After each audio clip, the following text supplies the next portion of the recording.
Let's take a look at a few foam roll and strength training exercises we can do to help prevent iliotibial band syndrome, shin splints, and plantar fasciitis.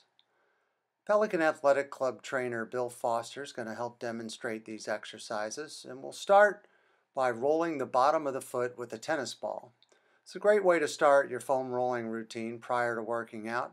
Bill's going to spend about a minute rolling the bottom of his foot and working all angles, sides, back and forth, really working the bottom of the foot.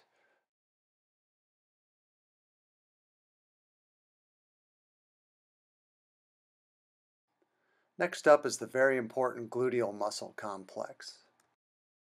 Sit directly on top of the foam roller and angle your body at about a 45-degree angle to the outside.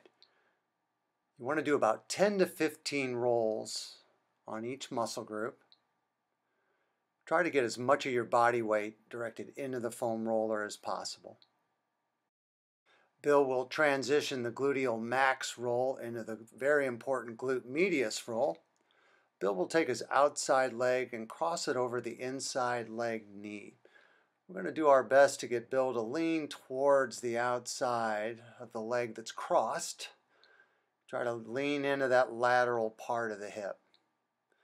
The gluteus medius muscle plays a very important part in stabilizing the biomechanics of the leg. Of course, we'll work both sides of the body, and here Bill resets to work his left gluteal complex.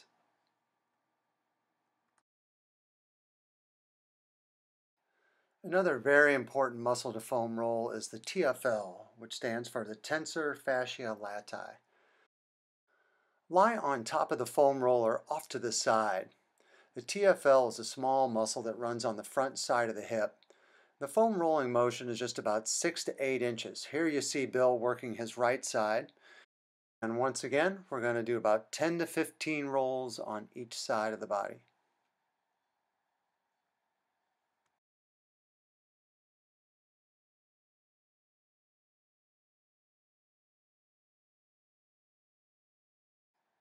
Let's take a look at some strengthening exercises for the gluteal muscles. First up is the single leg hip press from the supine position. This exercise strengthens the glute max muscle. Key technique points: Bill is working his left side of the body. He is driving up with his left heel, pressing his hips up, squeezing that left glute when he gets to the top of the motion. It's a great idea to pause, really squeeze that glute muscle, and take a brief rest in between each repetition. If you want to really isolate the glute max muscle, elevate the shoulders.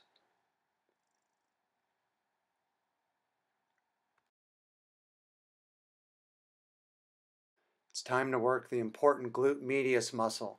It's a hip stabilizing muscle that really plays a big role in stabilizing all of our lower body mechanics. Bill is demonstrating a side plank with the leg raise. As you raise your leg, do your best to point the toe downward. This isolates and strengthens the glute medius muscle.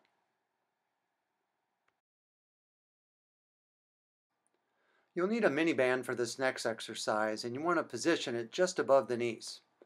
Bill is demonstrating a lateral walk while internally and externally rotating the lead leg toe.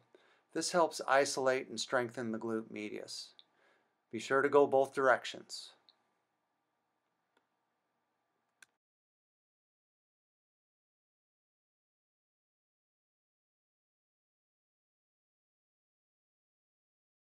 There you have a great set of foam roll and strength training exercises to help prevent iliotibial band syndrome, shin splints, and plantar fasciitis.